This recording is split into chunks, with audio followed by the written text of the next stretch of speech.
Dear student, आपका स्वागत है हमारे YouTube channel learning with Sumi.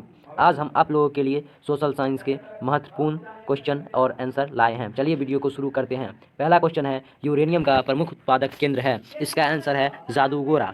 उसके बाद दूसरा मेरा क्वेश्चन है, किसने कहा बिहार के विकास के बिना भारत का विकास संभव नहीं है। तो इसको डॉक्टर APJ अब्दुल कलाम ने कहे थे, जो हमारे राष्ट्रपति रह चुके हैं। उसके बाद हमारा अगला क्वेश्चन है, सांप्रदायिक राजनीतिक आधारित होती है। जी दोस्तों, सांप्रदायिक राजनीतिक आधारित होती है धर्म पर, जाति पर, क्षेत्र पर या इनमें से कोई नहीं। इसका आंसर होगा ऑप्शन नंबर ए। उसके बाद मेरा है, भारत का राष्ट्रीय पक्षी है। भारत का राष्ट्रीय पक्षी आप लोग तो ही जानते ही होंगे, पीकॉक को कहा जाता है, यानी मोर को। उसके बाद हमारा अगला है, पंचायती राज व्यवस्था सर्वप्रथम किस राज्य में लागू हुआ था। पंचायती राज व्यवस्था सर्वप्रथम राजस्थान के नागौर जिला में लागू हुआ था। उसका आंसर होगा ऑप्शन नंबर ए। उसके बाद सुनामी कहाँ आती है दोस्तों? सुनामी समुद्र में आती है। क्वेश्चन नंबर 7, भारत में वित्तीय वर्ष होता है। जी दोस्तों, ऑप्शन नंबर ए 1 जनवरी से 31 दिसंबर तक। ऑप्शन नंबर बी 1 जुलाई से 30 जून तक। ऑप्शन नंबर सी 1 अप्रैल से 31 मार्च तक होगा। यहाँ दोस्तों गलती हो गई है। और ऑप्शन नंबर डी है इनमें से कोई नहीं। इसका आंसर होगा ऑप्शन नंबर सी।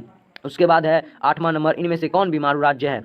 इनमें से बिहार, मध्य प्रदेश, ओडिशा, इनमें से सभी बीमारू राज्य है। इसका आंसर होगा ऑप्शन नंबर डी। उसके बाद है 9वां नंबर क्वेश्चन, सिखों के 10वें और अंतिम गुरु श्री गोविंद सिंह का जन्म बिहार के किस नगर में हुआ था। इसका आंसर है पटना।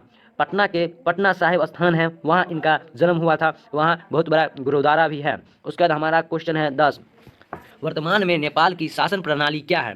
जी दोस्तों, 2006 से पहले वहाँ की शासन प्रणाली राजतंत्र थी, लेकिन अब लोकतंत्र शासन प्रणाली है, इसलिए इसका ऑप्शन नंबर ए सही होगा। उसके बाद हमारा है 11 नंबर। 11 नंबर है, Tata iron and steel company की स्थापना की गई।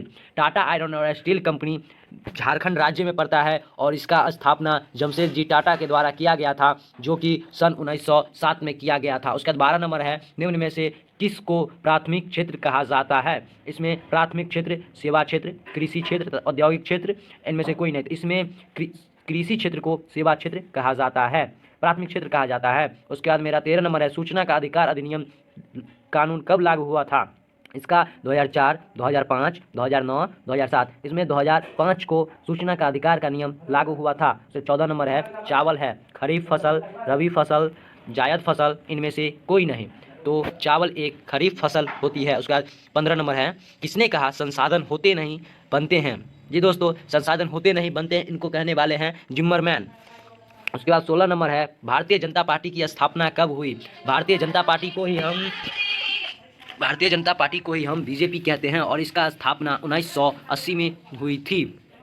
उसके बाद है, अंकोर वाट के मंदिर का निर्माण किस शासक के द्वारा कराया गया था। अंकोर वाट के मंदिर का निर्माण सूर्यवर्मन द्वितीय के द्वारा कराया गया था। 18 नंबर है, वृहद क्षेत्र में जल की उपस्थिति के कारण पृथ्वी को कहते हैं उजला ग्रह, नीला ग्रह, लाल ग्रह, हरा ग्रह। तो हम जल के कारण पृथ्वी को नीला ग्रह कहते हैं। और अगला है मेरा, निम्न में से नदियों में से कौन बिहार का शोक है। बिहार का शोक कोसी नदी को कहा जाता है, क्योंकि कोसी नदी बहुत तबाही के साथ आती है और पूरे बिहार को बर्बाद कर देती है। इसका ऑप्शन नंबर सी सही होगा। अगला है 20 नंबर, वेदों की ओर लौटो किसने नारा दिया। वेदों की ओर लौटो का नारा स्वामी दयानंद सरस्वती ने दिया था। वीडियो अच्छा लगे तो लाइक और शेयर और सब्सक्राइब करें।